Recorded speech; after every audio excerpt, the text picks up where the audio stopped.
Bonjour Thierry, ravi de t'accueillir au Wine Business Club, ravi que tu sois avec nous. Alors toi, tu as cofondé, tu co-présides Showroom Privé. Ta vie débute en 1973 quand tu es né au pays du Sancerre, en tout cas pas très loin du Sancerre. Et en 1999, tu es ingénieur de formation, tu crées ta première boîte que tu vas revendre ensuite à Liberty Surf. C'était quoi exactement? C'est un comparateur de prix qui s'appelait toutbeau.com et qui permettait de comparer les prix des produits. Donc c'était le premier comparateur de prix en France. C'est importé des États-Unis, on avait répliqué un modèle parce qu'on n'avait pas eu trop d'idées à l'époque, on était jeunes, on avait 27 ans, et on l'a cédé effectivement au groupe Liberty Surf juste après l'entrée en bourse, et puis c'était détenu encore par Bernard Arnault, donc c'était une belle époque. Tu l'as vendu à un bon prix? On l'a vendu de quoi tenir quelques années, effectivement. Alors justement, après, toi, est-ce que toute ta vie, tu es fils d'ouvrier? Tu t'es senti l'âme d'un entrepreneur? Est-ce que tu avais envie de prendre ton destin entre tes mains, te dire je vais essayer de gérer ma vie? Alors ça c'est clair, entrepreneur je ne savais pas, mais ce qui était sûr c'est que je ne voulais pas répliquer le modèle de mes parents et je voulais être indépendant et libre de choisir ma vie. Donc, mais ça aurait pu être tenir un commerce, faire autre chose. Voilà, il s'avère que j'étais plutôt doué à l'école, donc j'ai fait des études d'ingénieur et puis après Internet est arrivé, j'étais en plein dedans, donc j'ai eu pas mal de chance dans mon parcours, mais jamais je voulais travailler pour quelqu'un. Ça c'était le postulat quoi. Ça c'était un truc de base. Ouais. Alors 2006, donc co-création avec ton copain de Showroom Privé. Ouais. C'est une histoire de potes au départ? Non, pas du tout. Moi je rentre de voyage, j'ai fait 2 ans de voyage autour du monde, je rentre, je crée une idée, je crée une boîte, j'ai pas d'idée. Et David, qui avait une activité wholesale, donc qui vendait des invendus dans des magasins physiques, cherchait quelqu'un pour l'aider à aller sur Internet. On s'est rencontrés, je me suis dit « Ah, c'est cool, il est vraiment très complémentaire, il y a un marché ». Puis on s'est lancés comme ça, tous les deux. Et alors, le positionnement de Showroom Privé à l'époque par rapport à aujourd'hui, est-ce qu'il y a beaucoup de choses qui ont évolué? Non, parce qu'à l'époque… Alors, le positionnement, non. Le marché, oui. À l'époque, on arrivait dans un marché qui était dominé, ultra dominé par mon meilleur ami vente privée. Et puis, il y avait… c'est cynique, hein, bien sûr, à peu près 70 acteurs, mais qui n'étaient pas vraiment lisibles pour le marché. Donc, ce marché très fragmenté, on ne comprenait rien. Donc, nous, on s'est tout de suite positionné sur une cible très précise, qui était la femme, sur la mode, pour être vraiment très identifié, et puis construire une différenciation à la fois par l'innovation. On a voulu livrer plus vite, qui était un des points négatifs de ce secteur. Et puis, on s'est lancé très vite sur mobile. Donc, voilà, donc, c'est tous ces points qui ont fait de Showroom Privé un acteur singulier, qui a pris la place du numéro 2 très vite. Et c'est un secteur dans lequel il fallait un deuxième acteur parce qu'effectivement, les marques ont besoin d'alternatives. D'alternatives et pas trop d'acteurs parce que pour une marque, discounter à moins 70 sur plein de sites, ça peut être nocif. Alors, il paraît que ton premier client, c'était ta maman. C'est ma mère qui avait acheté 3 paires de chaussures sur la première vente. Ouais, tout à fait, c'est vrai. Et alors, pour aller négocier avec les marques au début, parce que vous partiez de rien, quoi. Une feuille blanche, une bonne bouille. Si, David, lui, avait un actif dans le domaine wholesale. Donc, lui, il rachetait les stocks d'invendus à des marques et les commercialisait dans un réseau de soldeurs physiques. Donc, il avait quand même un actif quand je suis arrivé. Moi, j'ai mis en place toute la partie digitale, financière, marketing, technologique, logistique de ce métier. Mais David avait quand même l'essence, on va dire, de la voiture. J'ai fait la voiture, il a mis l'essence, qui était la marchandise, l'accès aux marques, qui s'avérait quand même être une clé. Bien sûr. Voilà, sinon la voiture ne roule pas. Aujourd'hui, Showroom Privé, ça représente combien en volume d'affaires et nombre de collaborateurs également? En volume d'affaires, c'est proche du milliard d'euros. D'accord. En chiffre d'affaires, c'est proche, on vient d'annoncer le résultat, 700 millions d'euros. D'accord. C'est un peu moins de 1000 employés répartis dans maintenant 6 pays. 6 pays. Alors, l'entreprise est cotée depuis 6 ans. 2015, ouais. 2015, avec le recul par rapport aux entrepreneurs qui sont avec nous là au Wine Business Club, la bourse c'est une bonne alternative, il vaut mieux aller voir des fonds d'investissement. C'est quoi ton recul de façon générale par rapport à une introduction à la bourse quand on est une PME ou une ETI? La bourse c'est un chemin possible, il y a plein de pistes possibles et chacun a sa propre sensibilité, son propre parcours de vie ou d'entrepreneur. Nous en 2010 on a fait rentrer un fonds d'investissement qui est Accel Partners, qui était le premier fonds de Facebook qui a investi chez nous et on s'était écrit avec lui une sortie, donc, puisque c'est le but du jeu d'un fonds d'investissement. Au bout de 5 ans, je suppose. Exactement, et entre 5-7 ans, il s'avère que des sorties, soit vous vendez votre boîte, soit un autre fonds d'investissement rachète la part du fonds d'investissement, soit vous cotez. Et la cotation offrait nous quelque chose d'assez intéressant parce qu'on pouvait rester aux manettes de l'entreprise, faire aussi de la liquidité personnellement ou pour l'entreprise, avoir un papier qui est coté, qui permet de faire des rachats d'entreprises et autres, rendre des salariés aussi riches parce que du coup les salariés avaient des actions gratuites qui étaient jusqu'à ce moment-là. Il y en a combien qui en ont bénéficié à peu près? Il y en a, tout le monde a eu des actions gratuites, tous les salariés ont des actions gratuites. Donc voilà, et puis ça répondait aussi, nous à l'époque on était quand même en retard en termes de notoriété face à VP. Et la bourse, ça a permis de nous exposer, en plus avec une transparence, parce que du coup, vous êtes très transparent, vous exposez tout. Et donc, c'est très rassurant, notamment pour nous, dans notre domaine, les grands groupes de mode, qui nous ont prêté une attention un peu différente à partir du moment où on était coté. Mais ça exige, effectivement, de la discipline, de la rigueur, de l'organisation. C'est des coûts et c'est très impliquant. Et en termes qu'entrepreneur, il faut vous assurer de la gouvernance, il faut avoir des risqués parce que c'est c'est le rolling coaster, quoi, la bourse, donc ça prend… Et vous avez hésité avec un fonds d'investissement ou pas du tout? Non. Plusieurs groupes s'étaient intéressés à nous. Nous, on a vu qu'on avait une trajectoire absolument énorme devant nous en termes de croissance. Et il était trop tôt. On était des entrepreneurs déjà aguerris, on avait fait des choses avant, donc on a voulu… assumer jusqu'au bout. Prendre la bourse aussi comme un tremplin pour aller encore plus vite et plus loin. Alors, c'est vrai que 700 millions d'euros, c'est beaucoup, hein, c'est un beau chiffre d'affaires, c'est une belle rentabilité aussi, il ne faut quand même pas l'oublier cette rentabilité. Mais quand on voit les Amazon, Alibaba, ce sont des géants, Thierry. Ils vont te manger. Ils vont te manger tout cru. C'est quoi l'avenir pour showroom privé versus ces grands groupes?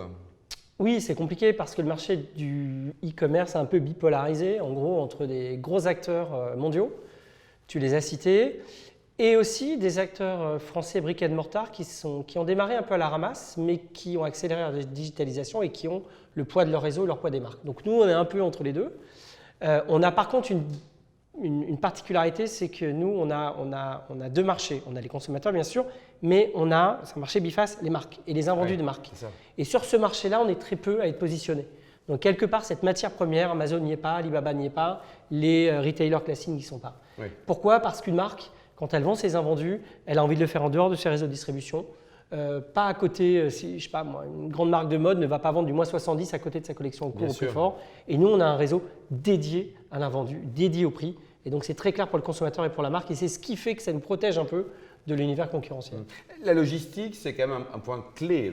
Tu livres en combien suivant le produit en moyenne? Et alors au début, je suppose que comme toute start-up qui se crée en 2006, ça devait être un peu des délais un peu aléatoires, si je puis dire. Alors la logistique, c'est plus de 16 millions de commandes par an, donc avec 3 articles par commande. Donc en gros, ça fait une cinquantaine de millions d'articles, donc c'est ultra industriel. Maintenant, effectivement, on a des entrepôts, c'est rodé, il y a de la mécanisation. On a d'ailleurs lancé un nouvel entrepôt juste avant le Covid qui s'appelle Astrolab, qui est très mécanisé, qui nous permet d'accélérer à la fois les temps de livraison de clients et les coûts de production et de productivité. Mais maintenant, c'est venu de façon croissante. Au tout début, c'est très simple. Même moi, je faisais des commandes. C'était dans une toute petite pièce. Et maintenant, on a des centaines de milliers de un van de garage version vente privée, quoi. Ouais, mais c'est normal parce qu'au début, il faut apprendre le métier. Donc, nous, avec David, moi, je connaissais le marketing et la finance, et la tech. Lui connaissait extrêmement bien les marques.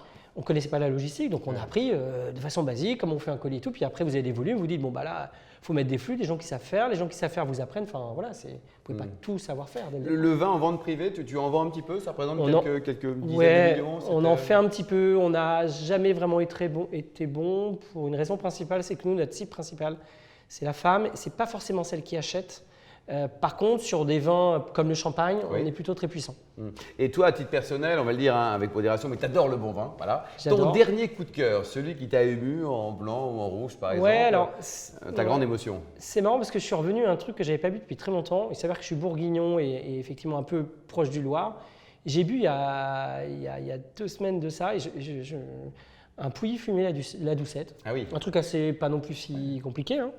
Mais vraiment d'une pureté extrêmement simple, extrêmement puissant en même temps. Enfin, il est là. Émotion, il est là. Hein. Ah ouais, vraiment, ouais. Et on me parlait aussi d'un chef-d'œuvre du pape dégusté avec un ami, un membre du Wine Business Club, Beaucassel, Pascal Chevalier. Ouais, c'est ça. Beaucassel, c'était bien. Beaucassel, c'était fabuleux, en rouge, ouais, top. Ouais, le Grand Prix. Allez, c'est le moment des questions. Première question, spontanée, bien sûr.